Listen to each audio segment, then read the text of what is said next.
be a trendy our social media so a step for a camera for say be a trend na drink a day I found BRUHAHA attention TV so and my papa a day a basso na me chose attention TV the Facebook YouTube until kwa attention TV GH walk way for me make a trend so enko YouTube and Facebook non type attention TV GH obenya ye e social media trends and I'm the best someone na make I was say papa say go with me with the road at the mountain quiet at the hole I am the way you come up when it's a numbers na school e down bet me afabako now we marketing department not sure come wow so open say can say we show be and now we suffer now we use attention media so na odidi wujuba bi no ekwan so edit the ho edit maw ebusia for enje bia ana assembly ana sensema ekoso ewo social media so edify a gospel musician unbreakable ba kope Joyce Blessing na yenim say Joyce Blessing ayo bia no aware to Tvgh na yenim so mo amaware ne etia for fian twata da bia ye sorry video bi trend with social media so ko ewo kola ho hwan na beto kola we obetna me obetna him e microphone so e be kire 100 edit fan ho e ma ne kan me ekoye say crowd are separated for now na ebusiafo enche bia ana mame agrada so e de ne bisia sema na wa we sem e boto abonten so a Joyce Blessing say I say what to bo ebo dan ya sound so eba wo so eno nti me de eba ya wo betina as a client me kwa de me kama me fanye ni video na me ye ne say me sere wo na ndie asam mfa na asam ko na ye do store na ebusiafo kame ko ye say Joyce Blessing ye ni de wie no mama ya grada na say evangelism apart amfa no ahomeka so kra wa fa ni easy kra ho ano no so eba abontin a say video bia Joyce Blessing ye kasa wa ye dada e de koma ni kunu ala ni lover no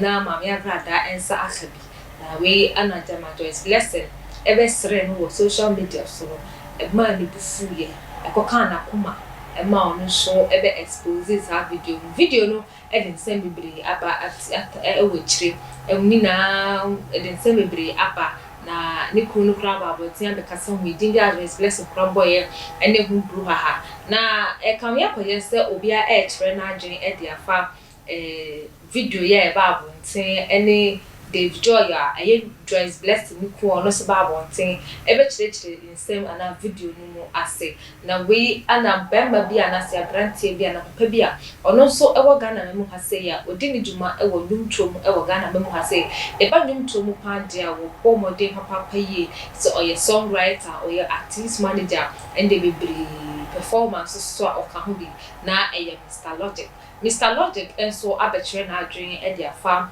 Tvgh apontin oba ye ebekire mu kire se video address Blessing eye no e kam yakoye se kwame ne oboy no on de kwame or de kwamna na we ana Mr. Logic ekire mu akire o ne de personal experience de we nya be papa fi se ono ane kra che no kra se we chiti bom shoda na eno kra no wamfa na hom ne so na we oba kra na we chi se okunu so a eno kra eye west because member no mutumi because omo de mutiti we so de ande omo tim papa ye na we ana san so course chiro mi se e kam yakoye se ne only key video no e was management ene ne di papa ye nya be kai so a management e de letter bi e ba bontin a wo chiro ma kire se so one second nipa wo de video yi beta bontin de ande omo no e be di no e ma kwai so busia ye kotie Mr. Logic and process aje weje gese me po ba yi chew because ye mi bia mitimi say wo be man na wa for be me fa oba me fa de chi wo de wuti yeah na wo be ti hande be oba wa fa wechi wo ti abodam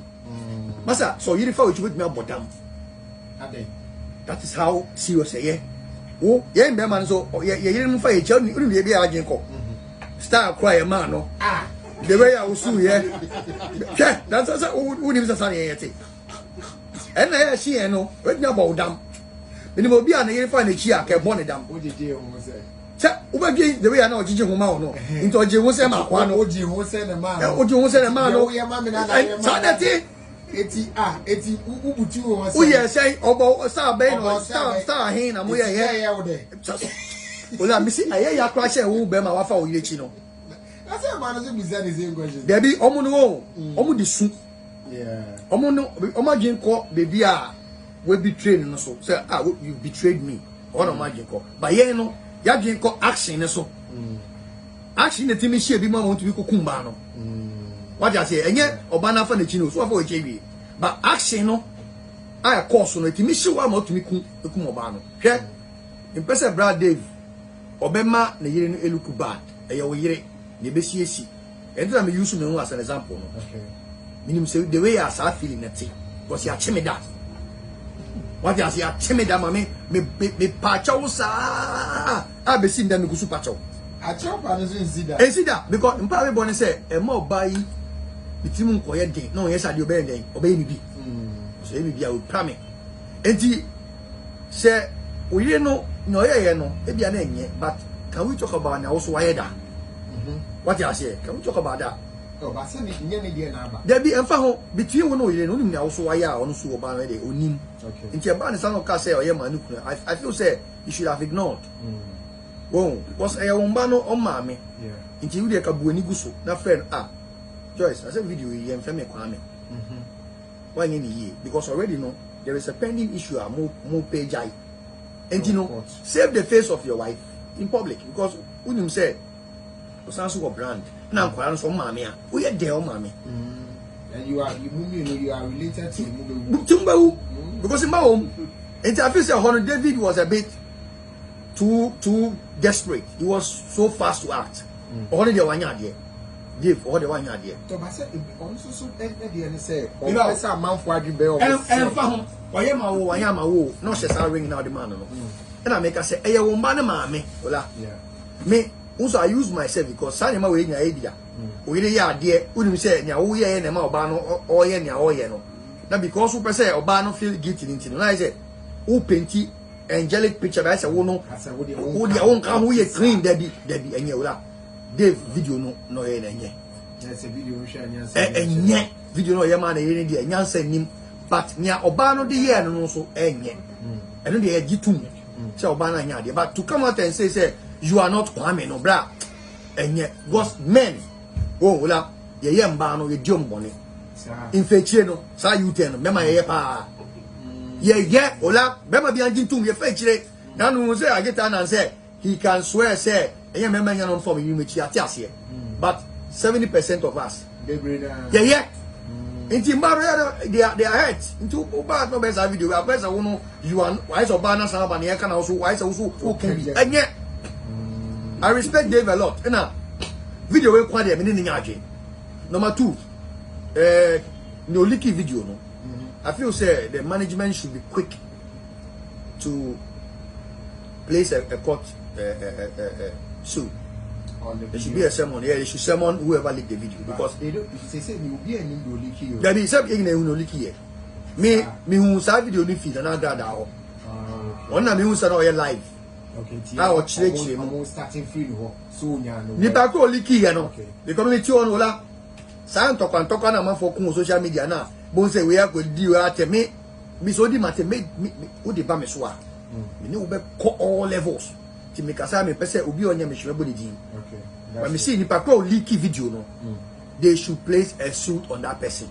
Omo someone ni pa ko no me chile mu. Maybe konya video ni fear. Meaning say electronic law is against the law for you to make such expose on people without their consent. It's your honor management omo act fast. But Ghana for now omo ebua Joyce efono like in tree omo judging no. That's the correct tree. I think say we are not being fair to her. Ola. No, for a married woman, we are not being fair to her. For a married woman to be seen doing so that time no she was divorced already. No, she's not divorced. She wasn't divorced. She said but she's not divorced. But on what day? They are separated. Separated. Do we know what David is doing? We don't know. We don't know. So why are we condemning the woman? Because anything that make us sure. Me, and I make us just say, me name my wife in your issue that. Emma 1212 by here.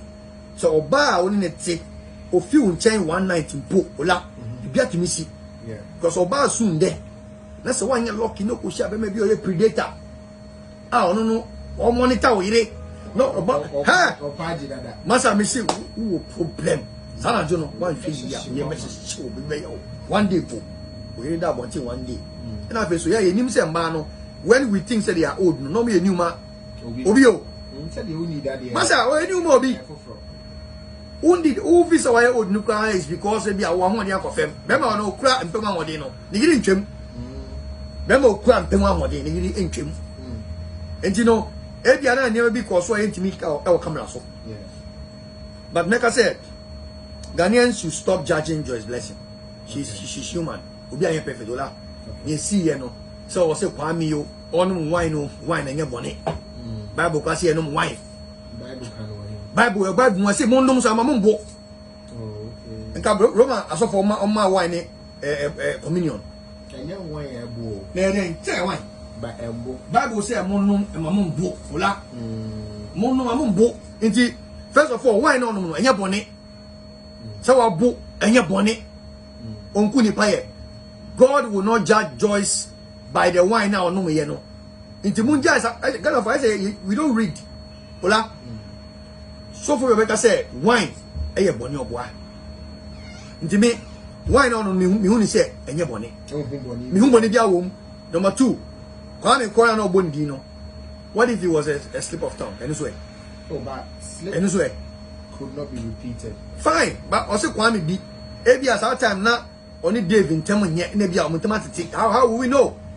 Well, when you know the whole team who say yen jan on the but all living the life judging her and saying say married women do you know how many married women are sleeping out there? How many married men are doing the same? In I think say on the grounds of morality no what me can say it is not right. What I say? I love you, Mr. Lodi, for speaking the truth.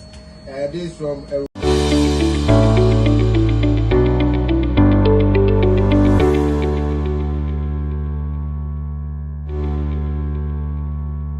Abusianfo na make out say University Foundation and asomasena medijumedi ebesom when friend was 05483029885 na only no entry and social media trends and I'm better more attention to so macro